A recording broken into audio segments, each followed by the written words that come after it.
Nervous system capacity. Quite the popular buzzword these days, and most of the time it is nonsense. So I'm going to make sense of it for you because it's very, very cool. And we've got a model and system for it that is truly extraordinary. Come play with us at the Prestige, check us out, and master your skin, your somatic skin. So this video is going to be a principle-based one, high level. We have a lot of resources, and in other videos I'll go into greater depth and nuance around capacity and how to develop it in each one of the skins. But I want this to be a framing video for you to understand a little bit of how what you've done has led to who you think you are. Yeah, pretty cool stuff. First of all, if you don't have clarity around this, we have a 15-question quiz in the description. You must take it. It's awesome. It will tell you your somatic orientation, your nervous system orientation, either as warrior, shapeshifter, sage, or asset. Now, these don't necessarily need to be exclusive. Some could be double dominant, some could be a combination of all four. If you wind up with a combination and you want to know exactly what that is, reach out to us after you get the results. And I personally will tell you, you are this breakdown of these skins. But most of us are dominant or double dominant for reasons that I'll get into now. So the exciting thing about the skins, I talk in another video about the native skin, which was an original act of genius. Cool way to think about it, where all of this experience, the sensations, your nervous system is constantly bringing in and receiving information from the environment. You're organizing responses to it over and over. Thought processes, ideas, emotions, all of these things wrap up into eventually a point of identity. But there was one moment where your nervous system said, tension, resist, or release and adapt, or focus and reason, or sense and feel your way through this. And it was so profound that it became a moment of coherence that felt and told your nervous system that, hey, this is safe for me to do this. And that's why we have these really four crazy cool characters that we can see. And once you start to see them, you see them everywhere. You'll interpret the world this way going forward. But so there was an original act and it gave us a point of safety. And so then what happens over years is that this original signal becomes reinforced. I start to do the same things that told me I was once safe in similar situations. And that becomes the conditioned skin. And this is where things become a little bit interesting because we start to lean into the things that make us feel safe. The warrior starts to lean into things like weightlifting and CrossFit and aggressive sports like football. American football for all you Europeans out there. The asset, the feeler of the group, starts to lean into things like yoga and Reiki and mindfulness meditation and things like this. The shapeshifter might lean into things like art or surfing or things that don't apply a lot of tension or exertion, but allow them to essentially surf and ride the flux, to lean into those points of adaptation. Even if it's training, it might look something more like, kettlebell training versus more traditional lifts, or it might look more like Tai Chi. And the sage is probably pretty obvious. It might look like something like chess, where the energy is above the neck, the body tends to be a brain taxi that carries the brain around, but is kind of just there to serve an end, right? The real attention is paid up here, what I'm thinking at, looking at, reasoning. Your physicist, your doctor, your chess player, so on and so forth. So we all know people that fall into these exclusively. And if you tend to have a dominant skin, you'll notice that you tend to gravitate toward movements and practices that reinforce this. Why? Because the mind is not localized above the neck. It's not just a brain. The brain is throughout the body. It's an extended nervous system, and when we develop in the womb, that's how we start. We've got the brain, but then the nervous system spreads out throughout, and all of these things, my fingers, the rest of my body, everything is a feedback mechanism for the brain to operate and for the mind to process information. So we just keep doing the same thing. And if you do it long enough, then the warrior, through weightlifting over many, many years, starts to reinforce the structure and the tension that makes them powerful in that archetype. The downside of this, the flip side of this, is that they tend to overlook and become underdeveloped in some of the other skins. But so the point of this, let me get back to the point, which was capacity in each one of these factors. Leaning into those developmental modalities will reinforce your skin. It'll make it stronger, and it'll give you access to what we call the evolved skin, meaning you don't just do it by default, but you're able to access it if you are aware while you are adopting those organizations, those nervous system organizations. So in the book, The Somatic Skins, link is also in the description, and the Grand Formidable for that matter. There is a little bit of transference between these. We dissect just four, the four skins, but four capacities. So just one exercise for each capacity. And if you understand it in principle, you'll understand how to adapt it to the field of training that they allude to. So at a high level for the warrior, I just use one exercise, the deadlift. It does all the stuff that a warrior needs to do. It gives you an aspect of symmetry and balance against the force of gravity. It teaches you how to align your structure. Everything from neutral spine to how you breathe into movements like that are taught through the deadlift, even where your eyes are placed. Now, after you do that, it's one complete act of intensity and tension in the mind-body. Those who lift heavy enough know that in the moment that you're lifting, there's only space for one thought, and we call this one mind, which is lift. You're not paying attention to anything else. You're not hyper aware of your structure, your attention. You have to train those things before you get to it. But a moment of pure organization, tension, and structure that occurs in the deadlift, especially if it's a 1 to 3 rep max, it's so intense that winds up cultivating all of the attributes of the warrior. It doesn't need to be the only exercise, and it's not the only way to cultivate that attribute. There's a lot of stuff that can, but it is a penultimate example of what needs to occur in its most acute form to develop that skin. We look at the asset, and for the asset, we have slow breathing. This is the skin of the sensate, the empath. The vehicle we use is slow breathing. Again, it's not the only mechanism, but it is the best. And I've spent my career in mind-body stuff is now going on about 35 years, and I've been ruthlessly dedicated to minimalist inputs that get the utmost results. I've done this with myself, and I do this with my clients. And so when I say this, good luck trumping these exercises. They are the kings. So slow breathing.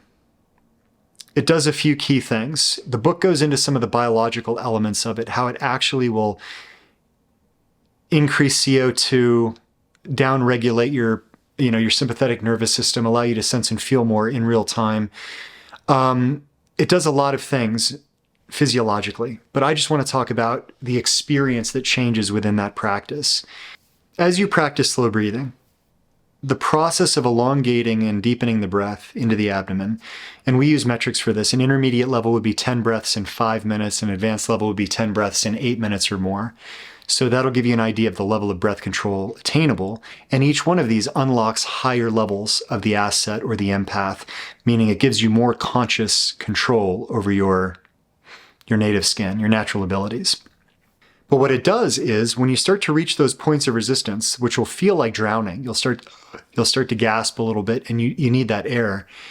When you hit those points and you're able to release and find more space within the body, it starts to dissociate those points of panic and those moments of escape or tension that occur when we're under threat, and it allows us to release. And in that release, the body starts to open up, and when it opens and relaxes, sensation becomes alive in those following moments.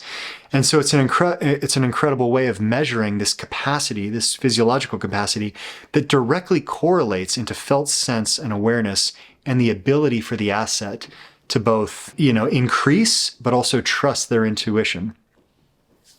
Amazing stuff. The sage is the inverse of this, where if the asset we're looking at the ability to hold the field and expand, the sage is about harnessing that level of focus and controlling the mind into a single point. It has a little bit of correlation with the deadlift, but The sage's benefit is essentially exclusive attention, to zone out everything else that could be going on and to hone in on a problem, point of focus. Everything in the mind-body is directed at one point. For this, we use reverse counting, which is exactly what it sounds like. You count backwards, you visualize the number in the forehead, you don't regulate the breath, everything is focused up here in the third eye region, and all you are doing is focusing on that count.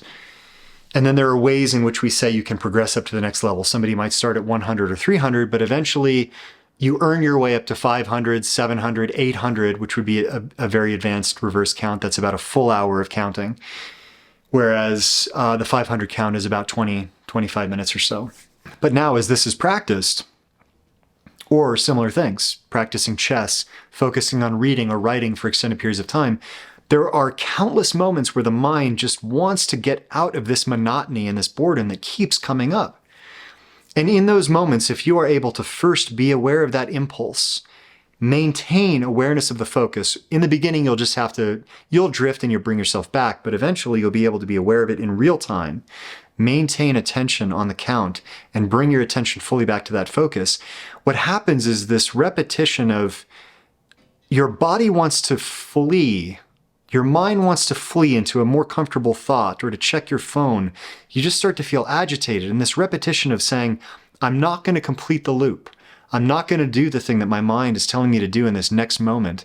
I'm aware of it. I'm aware of the impulse, but I'm not allowing this cycle or pattern to play out. What materializes is extraordinary focus and mental control, the ability to focus intensely on something, but also to maintain that state of focus over a longer period of time. And the reason we do reverse counting is that it's not hackable. You actually have to do the thing. It is monotonous. It is boring. And within that opens up an extraordinary volume of life and experience once the capacity is developed. Finally, thanks for bearing with me. Hopefully you find this interesting. The capacity that we use for the shapeshifter is a single stretch, the forward bend. But all stretching falls into this capacity of shapeshifting because it isn't about the exercise. It's that we are using one exercise to teach the skill of adaptation, of release, of systemic, I won't say melting, but effectively to reduce the system of tension, pressure, and stress.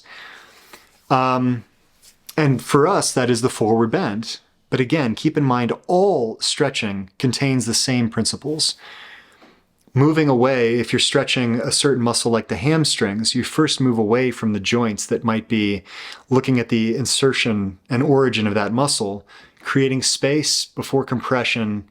And then once you hit that first point of tension, the stretch reflex sets in, being aware of it, setting into it, not fleeing it, but setting into that point of tension and then just letting it resolve itself until more space occurs in the muscle, and then you're able to go to a greater level of depth.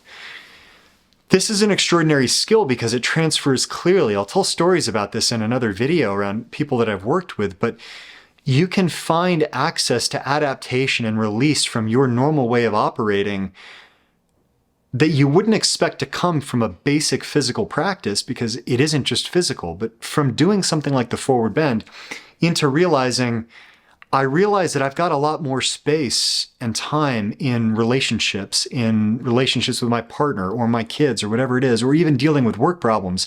I'm hitting that same point of resistance. And when I get there, instead of fleeing it or resisting it or having a reaction to it, I'm able to be aware of it, that point of tension and resistance within the mind and body in that moment, and just release, create space, find a way to stay in the shit without reacting to it, and then resolving the tension and leaning into the problem, with full conscious awareness. That's an extraordinary skill. And there's so much that could be said about all four of these. They're unbelievably profound and powerful. And the main insight is this: you're going to have your predominant nervous system orientation. One of these four skins may be a double dominance if you've practiced it. But imagine having access to all four, right? So moving through this spectrum, first you've got your dominant, your native skin, then it becomes practiced and you lean into that all the time. But once you become aware of what that is, you already know your proclivity, how you tend to act and operate, and what you tend to lean into in terms of developing the mind-body. Now all of a sudden you realize the other three are just nervous system capacities? Yes. And those capacities become character in real time? Yes. Holy shit, I can be anyone. Today, tomorrow, in the next 5 minutes, I can choose to be anyone. But the insight is this, not without capacity. Because just like we learned about it with the native skin, this was originally an act of comfort and safety for the nervous system, finding a way through pressure that became character. Those are comfortable things. So in order to access these other skins, you have to develop capacity, nervous system range that says, these are now safe for you. After they're safe, now you can choose. Amazing. Isn't that cool? Very, very fucking cool. So look, we trained this stuff at the Prestige, our Academy for Applied Somatics. Brilliant community. It's a coaching space where we actually help people not only develop these capacities, attributes, modes of expression through the skins, but we translate them for you and what you're working on. Are you building a business? Are you trying to have better life at home? Are you exploring life? Well, I mean, it doesn't matter what you're doing. Everything that you're doing is impacted by your nervous system orientation. And these skills directly transfer, and that's incredible. So that's what we work on, and we also have events every month-ish that are amazing, truly amazing. And they put you in new environments with new rules, with new people, where you are expected, you're not a passive learner, you're expected to adapt and actually adopt new somatic skills in real time. Because these things exist in you. You have the range, but you need the exposure and you need the practice to be able to express. Awesome stuff. So check us out at the Prestige, links in the description, and just subscribe to the channel. See ya.